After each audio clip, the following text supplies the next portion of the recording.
they were the first to develop the cylinder seal. It contains here a depiction of a solar system, which is an amazing one. It's a cylinder seal. This is what it depicts, a solar system, complete solar system, with the sun in the center. If you compare it to what we know about our solar system, not by stretching the planets, but as if they orbit the sun, you see that between Mars and Jupiter, there is one more so-called unknown planet. VA243 실린더는 베를린 페르가몬 박물관 중동전시관에 소장된 수메르의 유물로 해당 전시관 243번 소장품이어서 해당 이름이 붙은 실린더 실입니다. 사실 해당 실린더에는 시친이 설명하지 않고 넘어간 글귀가 적혀 있습니다. 해당 실린더 유물을 보관 중인 베를린 박물관의 해석에 도움을 받아서 의미를 살펴보면 붉은 박스 안에 수메르 문자는 덥시가, 파란 박스에는 일리이락, 노란 박스에는 이르수 라고 적혀 있으며 이를 해석해보면 순서대로 덥시가, 일리이락, 당신의 하인, 한국어 순에 맞춰서 정리해보면 덥시가, 당신의 하인 일리이락이 됩니다. 여기 어디에도 니비루나 태양계를 암시하는 내용은 전혀 찾아볼 수 없습니다. 아눔나키에 대한 내용도 없습니다. 해당 VA243 실린더 실에 대한 논문을 작성한 루디 메이어 박사에 따르면 앉아있는 인물은 신이고 주름진 옷은 보통 신이 입는 옷이며 조금 뒤로는 왕들도 입기 시작합니다. 신은 또한 독특한 머리 장식을 가지고 있습니다. 따라서 해당 실린더의 문자 내용과 왕 또는 신처럼 앉아있는 인물의 모습 속에서 덥시가라고 불렸던 어떤 권력자에게 일리일라시라는 사람이 해당 실린더를 바쳤거나 자신이 덥시가의 부하임을 나타내기 위한 장치로 이 실린더를 제작했음을 유추해 볼 수 있습니다. 위의 내용을 토대로 제가 만약 이 실린더를 해석한다면 시친처럼 존재하지도 않는 니비루 행성에 대한 해석을 하기보다는 왕처럼 앉아있는 인물의 특이한 모자에 착안해서 전세계에서 나타나는 머리가 기다란 왕족들과 해당 고가령 모자의 연관성을 조사하고 이들이 일반적인 인간이 아니었을 가능성을 제시했을 것 같습니다. 차라리 이러한 접근이 보다 신빙성 있는 실린더 해석이 아니었을까요? 어찌되었든 우린 아직 실린더 속의 별들이 무엇을 의미하는지를 좀 더 살펴보아야 합니다.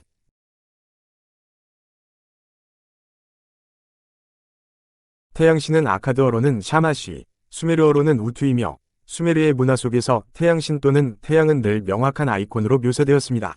이렇듯 물결 무늬가 들어간 원형 디스크 형태로 표현된 것이 바로 태양에 대한 묘사입니다. 때로는 날개 달린 원형 디스크처럼 묘사되기도 했습니다. 물론 가장 보편적인 형태는 물결 무늬가 들어간 원형 디스크 형태입니다. 해당 도상 형태는 수메르뿐만 아니라 메소포타미아 문화권 전역에서 일관적으로 나타나는 형태입니다. 이렇듯 별자리를 묘사한 그림 속에서도 물결 무늬가 들어간 원형 디스크가 나타나고 이것이 수메르에서 태양을 묘사하는 주된 방식이 됩니다. 그렇다면 다시 시친이 태양이라고 주장하는 VA243 실린더로 돌아가서 해당 도상을 보면 이 형태는 대체 무엇일까요? 총 6개의 꼭지점을 가진 이 별은 무엇을 의미할까요? 이것은 일반적인 별을 나타냅니다. 실제로도 금성을 상징했던 이난나, 이슈타르의 상징을 보시면 8개의 꼭지점을 갖는 별의 형태로 묘사되는 것을 알 수 있습니다. 또한 다른 초승달의 형태로 나타나고 별은 원형 디스크 안에 꼭지점을 가진 별의 모양이거나 또는 디스크 없이 꼭지점을 갖는 별의 형태로 나타납니다. 이 꼭지점의 개수는 조금씩 차이는 있지만 6에서 8개의 형태로 일관되게 나타납니다. 특히 이슈타르의 경우에는 꼭지점이 8개로 그려집니다. 따라서 시친이 태양이라고 주장하는 6개의 꼭지점을 가진 별 또한 시친이 주장하는 태양이 아니라 일반적인 별을 나타낸다는 사실을 어렵지 않게 알아볼 수 있습니다. 해당 별 주위의 점들도 당연히 일반적인 별들을 묘사한 것입니다. 태양이 아닙니다. 수메르 문화권에서 태양은 신이었기 때문에 태양을 묘사하는 아이콘은 따로 존재하고 태양이 등장할 때에는 해당 아이콘을 사용해서 묘사합니다. 정리하자면 별들의 무리와 함께 묘사된 6개의 꼭지점을 가진 별은 태양을 그린 것이 아니고 오히려 태양계의 행성들 중 하나이거나 밤 하늘의 일반적인 별이며 또는 해당 별무리 전체가 당시 수메르인들이 즐겨 묘사하던 별자리들 중 하나인 플레아데스 성당과 같은 별자리 중의 하나로 판단할 수 있을 것입니다.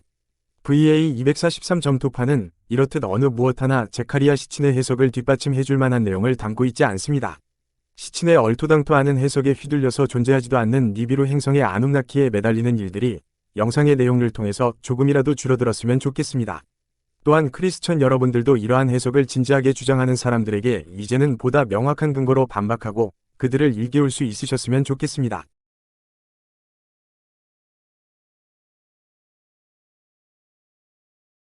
The gods of so-called mythology were actually physical beings that they came from another planet, that they were here, that they did this, that they did that.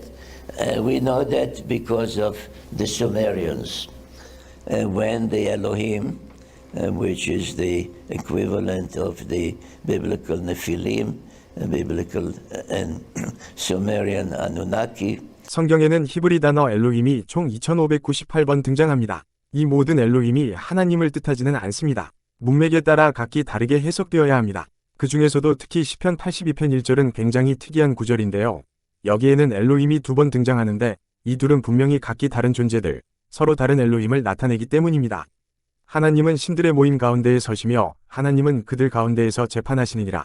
해당 구절의 원어를 보시면 하나님도 엘로힘이고 신들이라는 단어도 엘로힘입니다. 엘로힘이 엘로힘을 심판하고 있는 장면이죠. 뭔가 이상하죠? 하지만 82편의 내용을 모두 읽어보시면 이것이 하나님께서 열방에 대한 통치를 맡겨둔 신적인 존재들을 책망하시면서 심판을 예고하신 부분으로 읽을 수 있게 됩니다. 신명기 32장 8절의 내용이 그 단서이죠. 지극히 높으신 자가 민족들에게 기업을 주실 때에 인종을 나누실 때에 하나님의 아들들의 수요대로 백성들의 경계를 정하셨도다. 인종을 나누실 때의 구절에서 해당 구절이 바벨탑 사건을 의미함을 알 수 있는데요. 이것이 시편 82편의 상황인 것이죠. 이렇듯 성경상 엘로힘은 문맥으로 파악해야 합니다. 앞뒤 상황을 살피지 않고 아무데나 자기 지식으로 갖다 붙이게 되면 제카리아 시침과 같은 어처구니 없는 결론에 도달하게 되는 것이죠. 바로 이러한 법칙이 창세기 6장에도 동일하게 적용됩니다. 하나님의 아들들이 사람의 딸들의 아름다움을 보고 자기들이 좋아하는 모든 여자를 아내로 삼는지라. 당시에 땅에는 네피림이 있었고 그 후에도 하나님의 아들들이 사람의 딸들에게로 들어와 자식을 낳았으니 그들은 용사라. 고대에 명성이 있는 사람들이었더라. 여기서도 네피림은 분명히 하나님의 아들들, 베네하 엘로힘이 인간의 딸들과 낳은 자식으로 나옵니다. 네피림은 엘로힘이 될 수가 없습니다. 따라서 성경상 엘로힘을 네피림과 동등하게 해석하는 제카리아 시친의 해석은 그 어디에 놓아도 말이 안 되는 해석이 됩니다. Dismissed by many, it seems that the scientific world, by again their study of exoplanets and others, is embracing this panspermia. Kind of talk about that. Well, I think it's really critical because the Catholic Church has embraced it lock, stock, and barrel. Zecharia Sitchin was the one who introduced the term Anunnaki into the global psychology of understanding. Interestingly enough, we have the actual interview on this, and what most people don't understand is that Zecharia Sitchin was rebuked by the Catholic Church up until a certain point, and then he was wholeheartedly embraced by the Catholic Church. And ladies and gentlemen, this isn't an anti-Catholic statement. This is the actual story behind Zecharia Sitchin, 25 million books sale. And by the way, I've read them all. And the point that is critical is on camera, we got Zecharia Sitchin's best friend saying Zecharia Sitchin himself said that Lucifer was the leader of the Anunnaki. In other words, he was the leader. He named Lucifer. It's on camera. Nobody else in the world got that. Tim Alberino was there filming that. And what's critical is that, ladies and gentlemen, this is now the fact that the Catholic Church is claiming their leading observatory cosmologist, Guy Comsalogno, is talking about they're going to baptize aliens. Jesus didn't die for the angels that sinned. He certainly didn't die for the aliens. And 아눔나키와 지구 생명체 외계 기원설을 주장하는 사람들 중에는 종교가 인류의 마지막 족쇄이고 종교가 거인의 유물을 감추고 창조론을 지키기 위해서 외계인 내러티브를 공격하려 한다는 사람들이 있습니다만 현실은 정반대입니다. 외계인 내러티브 뒤편에 감춰진 진정한 진실을 깨달으시길 바랍니다. 외계인 어젠다를 추진하는 사람들은 예수회, 바티칸, 프리메이슨 등 각종 음모론의 세력과 동일한 사람들입니다.